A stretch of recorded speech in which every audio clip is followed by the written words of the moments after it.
me tell you about a few other kids here. This kid's name is Ethan Hindler.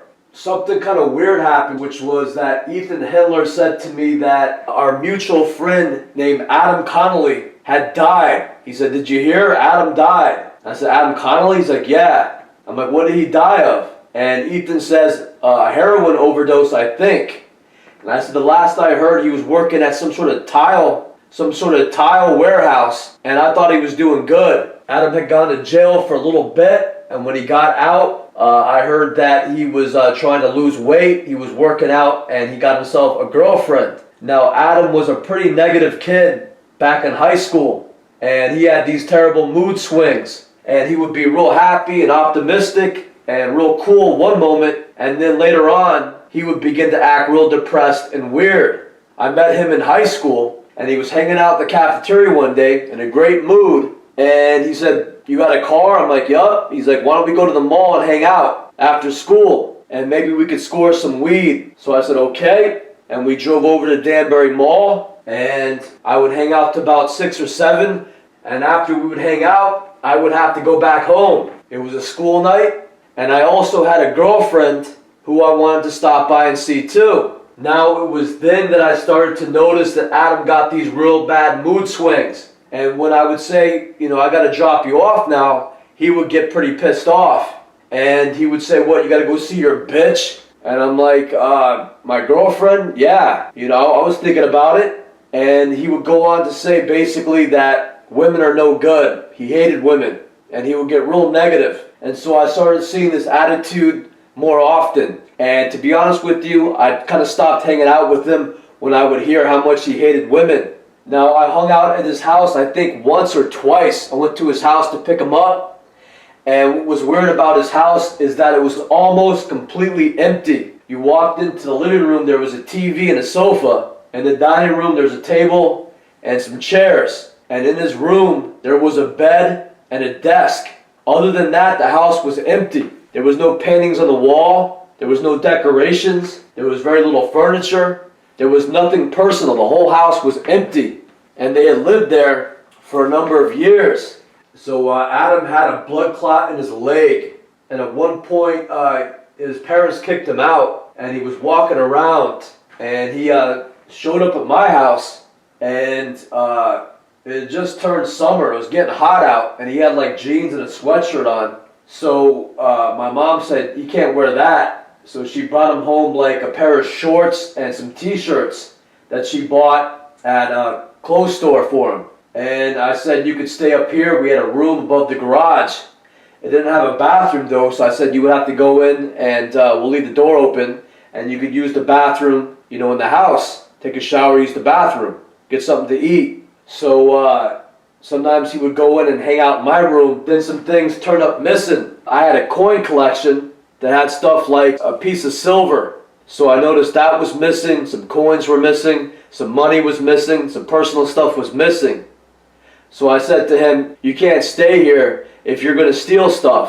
So he ended up going to the hospital because of the blood clot. And I guess he applied for benefits a little bit, and he wound up at this apartment complex, kind of a rundown apartment complex in Danbury. And I went to go visit him at this rundown apartment complex, and Adam began to look like he was crazy. And Adam wouldn't take a shower, and his hair started to grow long, but he would never comb it. So he began to form like a big single dreadlock out the top of his head like a unicorn horn, and he would sit there in his recliner, and he refused to take out the garbage. And he got these giant like lawn and leaf bags for raking up your yard, and he would stockpile this with all the garbage in the house, and he would have 3 or 4 bags just sitting in his kitchen. And I'm like, "I'll take these out for you, bro." And he'd be like, "No, leave them." And once again, the house was vacant. It was like he was against getting anything personal in the house. I just know from my experience that even if I move into an apartment and I don't have much stuff with me, you pick up things to hang up on the wall, just to have something on the wall. You just pick up stuff. It's not that expensive to get a magazine and rip a cool page out of the magazine to hang up on your wall, so it's just not empty wall space. But that was not Adam.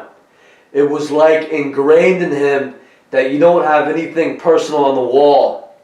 There was like something ingrained in him that there would be no individual characteristics about your living space. You don't want to personalize your living space at all. So I don't like a lot of junk hanging around in my house, but sooner or later you do collect stuff to put in your house. It's just human nature to do that. So he eventually gets arrested for, like I said, a petty crime. He ran out of money and he broke into like an antique store nearby and made off with a little bit of money, and he got arrested for it. And he called me once when he got out of jail, and he was working in Newtown, Connecticut at a gas station. And when he called up, it was later at night, and he woke me up, and he was just kind of being a little bit kind of loud and obnoxious, and I had just woken up, and I knew how he was, so I really did not want to pursue a friendship with that kid. I was living with my girlfriend, and based on hanging out with Adam in the past, I didn't think Adam was the most positive of people, so I did not pursue a friendship with him. And it was around that time that I heard from other people that he was doing better once he got out of jail. He went on to work at a few different places, like this tile warehouse, and mutual friends said he was working out at the gym. He lost a lot of weight. He was getting jacked. He met a girl. He moved into a condo. I thought that was great. And then I hear from Ethan Himmler, this guy right here, that Adam died of a heroin overdose. The last person I want to bring up is a guy named Jesse Landa. Now, Jesse Landa was from Texas. Jesse shows up in Brookfield, Connecticut. And at the time, we were all hanging out at this park shooting hoops. We were into playing basketball one summer. So Jesse comes out of Texas, and he is a real big kid. He's a lot bigger than us, and he seems pretty cool. He attempts to intimidate me. So I stood up for myself, and I show him that I'm not going to be pushed around. And Jesse cools the attitude off a little bit. So Jesse's a very likable guy. He's very intelligent, but Jesse was also known to be kind of a manipulator. So his mom lived in a house that she rented. It was a small house in Brookfield. I dropped him off once, and he introduced me to her. And honestly, she looked like she might have been ill. She looked like she had early stages of Alzheimer's. And I think she moved out. So Jesse says that his mom left. His mom moved back to Texas. His mom moved, and he needed places to stay. So Jesse would stay at different people's houses. So with our circle of friends, it was no surprise to go to someone's house and see that Jesse's staying there. Jesse would basically show up and be staying at different people's houses that we all knew. And then he would often disappear and then come back and say that he had been in jail, or he was visiting his uncle or something like that. But he would disappear for months at a time and then reappear and need to crash at somebody else's house. So that was Jesse. So when I broke up with my ex-girlfriend named Kim, Jesse showed up, and Jesse wanted to stay at my house, and I said you could do it for a few days, but my mom is getting ready to move in here, so I'm just gonna have this place for another month or two, and I can't have people staying here. My mom's getting ready to move in here. So Jesse stayed there for a few nights, and then he disappeared. He said he got an apartment in Danbury, and then his landlord in Danbury called me up. He had given me as a reference, asking the whereabouts of Jesse, and I told him I did not know. And I did not see Jesse again for maybe 4 or 5 months. The next time I saw him, I was staying at Tyler's house, and Jesse knocks on the door. Somehow he found out where I lived, and he woke me up. I was sleeping on the couch downstairs. That's where I stayed.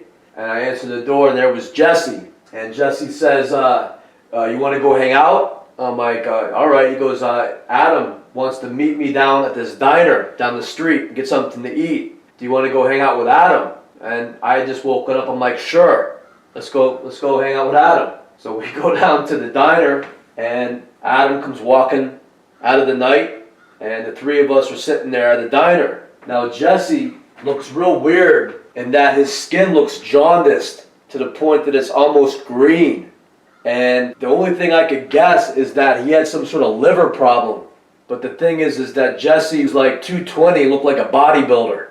And other than that, he looked real healthy. But his skin was yellow to the point that it was almost green. I kind of brought it up and he looked kind of real irritated, real pissed off, like he didn't want to talk about it, so I kind of dropped it. But the only thing I could guess is that for some reason he was covered with dye. Like somebody wanted to cover him with green dye, green paint or something, and it didn't rinse away right away. So he's walking around with yellowish green skin, because usually people with liver problems, they don't look like a bodybuilder. They look sickly. So I don't really know what to make of that. So both Jesse and Adam are sitting there looking kind of creepy. Adam gained the weight back, so he looked kind of heavy, and his eyes were black.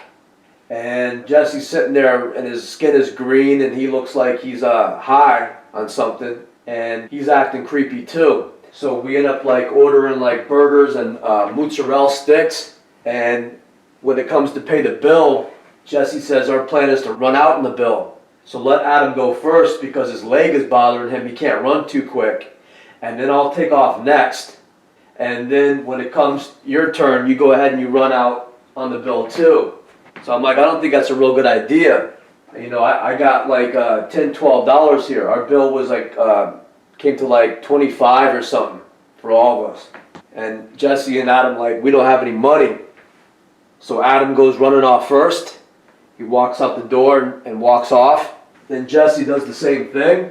And I'm thinking, I mean, this is one way that I could get arrested pretty quick, you know. So I walk up to the counter and say, those guys didn't have any money. So they walked out and said they'll be right back, but I don't think they're coming back. But I have like $12 here for what I ate, and I don't know what to do besides give you what I have. I don't have any more money than this. The waitress kind of sighed, and she said, fine, just give me what you have. So I gave her the $12, and then I left. I went back to where I was staying. So I don't know if that was a way to try to set me up to get arrested, because it was then that I kind of remembered, as I was walking back, I remembered that Ethan had told me that Adam had died, maybe like 7, 8 months before. Ethan Hindler said that Adam Connolly died of a heroin overdose. And here Adam is sitting in a diner with me having dinner. And what was also weird is that Jesse Landa had confirmed that Adam died. I think when he was staying over my house for those few days before I moved out. So these are kind of games that people involved in the MK Ultra secret society play. And it's all games that target people who are not one of them. I'm friends with these kids, but for one reason or another, I am not one of them. And they'll do things like lie to me and try to get me arrested. So many years later, when I go on to start exposing what I know about these people, it does not surprise me to realize that I knew a few of them personally. And many of you who will be targeted will find out the same thing, is that oftentimes you knew many of these people because the military is in the state of invading American society. The new soldier never gets out of the military. And oftentimes these soldiers are psychotic. These soldiers or operatives are psychotic. They have drug problems. I think most of the people that I mentioned in this had drug problems.